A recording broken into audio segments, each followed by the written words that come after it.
It's the Real Estate Podcast, brought to you by ANZ Home Loans for financial well-beings. And welcome back to another episode of the Real Estate Breakfast, talking your property news, whatever is happening in terms of trends and those predictions, sometimes very hard to read and sort of get your mind across. Of course, we're here 7 days a week, as heard on iHeartRadio, Spotify, Apple Podcasts and Amazon. Isn't that the case, though? You know, it's so hard to try and be across all of the developing stories. We do our best, which kind of talks to why we're here every morning, because there is so many things to talk about. And it is a Wednesday, the middle of our working week, August the 21st. And what is happening in Canberra at the moment, especially around their auction clearance rates? Well, the market is faring better, I think, given the fact that the RBA rate has remained in pause mode, taking out for now any of those uncertainties around increased mortgage pressures.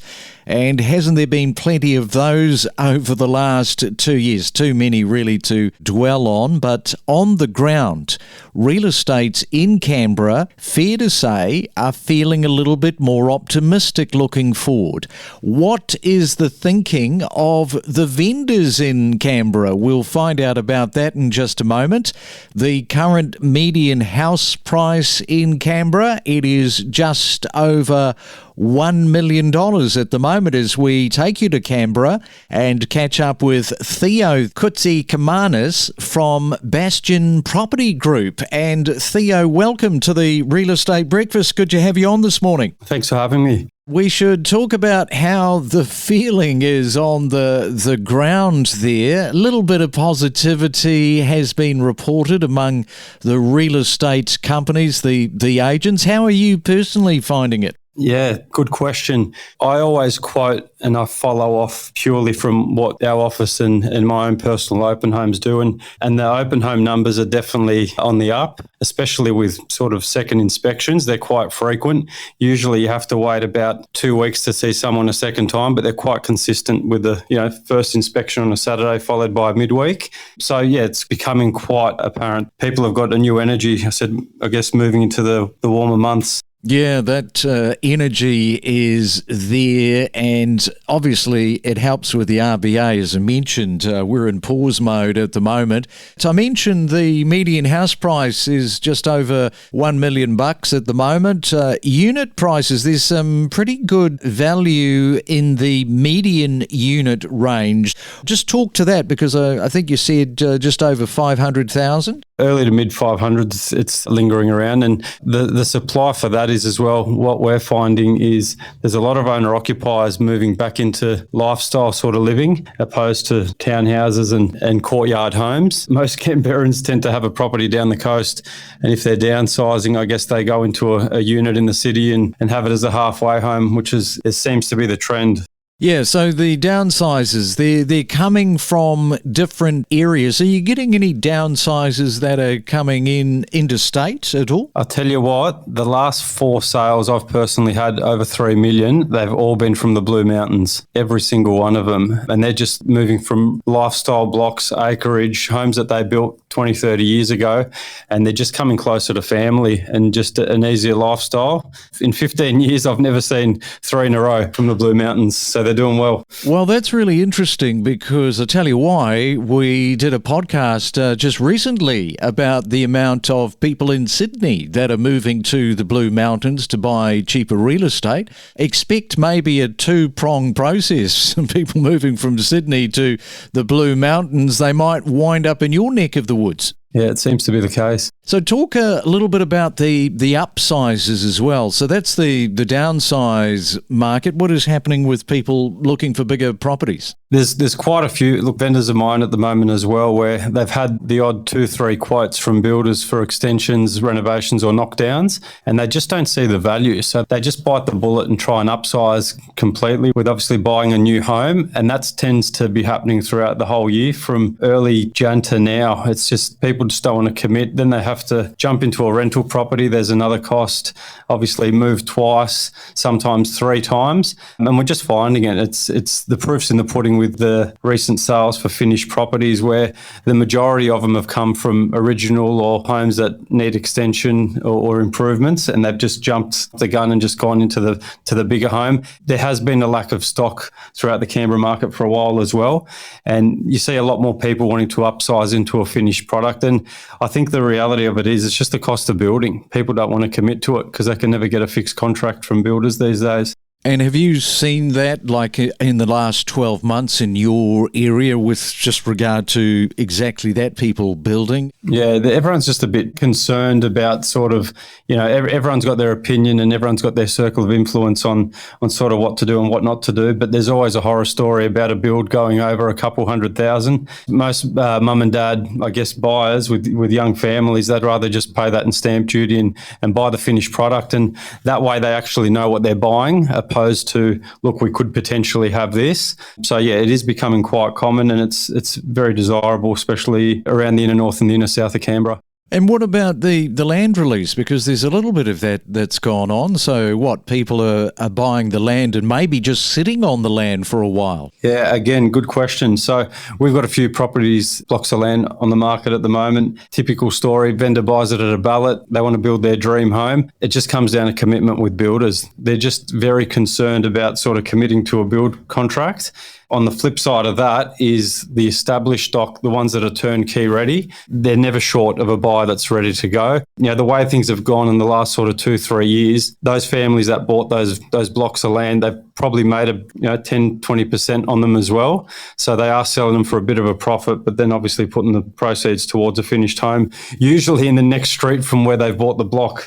All right then, and we are talking to Theo there in Canberra. We'll find out more about his local property market after this. Every week, real estate transactions take place as the market shifts month by month. And every day, we keep you better informed and updated on the Real Estate Podcast. So when I made that film, I sent it to 2,500 real estate agents around the country. And the most common response was unsubscribe. I kind of initiated the backlash, so it's partly my fault. Some of the real estate agents got the joke, some of them didn't. Once I sold quite a little bit below what I'd hoped a year ago, the market was different, but I did get quite a few abusive emails from real estate agents after that, yeah. Okay, so some of them lashed out, but I get the sense that you appreciate the real estate agents a little bit more now, perhaps. I do appreciate what real estate agents do, yes. I think for anyone who just wants to just hand it over and let it happen, 100%. But if you feel like you want to sell it yourself and you want to avoid the costs, yes, also you can do it. So it's yes to both sides of the argument. We dive deep into topics like buying, selling, investing, and maximising your property's value. From mortgage advice to the latest property data, your real estate journey starts here. And it's a Real Estate Wednesday. We are talking with Theo there in Canberra, catching up on the Canberra property market.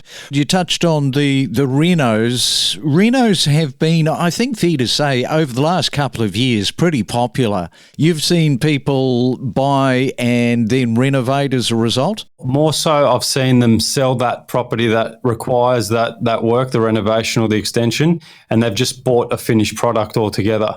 So it might be a home that's brand new, might be a home that's a couple years old, and the changeover cost that I'm seeing is probably around 1.2 to 1.3 million for what they get for their home. But, they might have a build contract from a builder that might be around the 1.5 to 1.6 mark. So on paper, they see better value just to go and buy the finished products. Renovations were popular, but in my personal opinion, from what I've seen and the people that I'm dealing with, they prefer just to go and buy the property that they can move into in 30 days and put their feet up. And if you are a property owner in Canberra and you're thinking, well, should I list or should I not? Let's find out from Theo what the vendor sentiment is. So how is that all sort of shaking down at the moment? Look, we always have those, I call them set to sell meetings with a vendor before you go online. The one thing that any vendor needs to sort of understand is, because everyone's sort of rule of thumb is, you got to give it a couple of weeks before you work out what you're going to accept. I feel it's the opposite.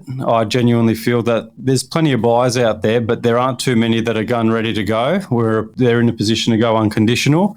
Usually you meet your best buyers in the first and second open home, and they tend to not hang around in week 3, week 4 or week 5. They just go and jump on the right thing that's sort of ready for them. From a vendor's point of view, you might sort of think, if we got an offer in the first week or the second week, imagine what we're going to get in another 1 or 2 weeks. I think, like I said, I think it's the opposite, because buyers have been around for a while. And the takeaway point is, it's not how long you've been on the market, it's how long that buyer's been looking in the market, because they've probably seen more properties than what I have seen myself in the area. So it's just one thing to sort of understand and peel the onion on, I guess, when you're talking to buyers, when you're an agent.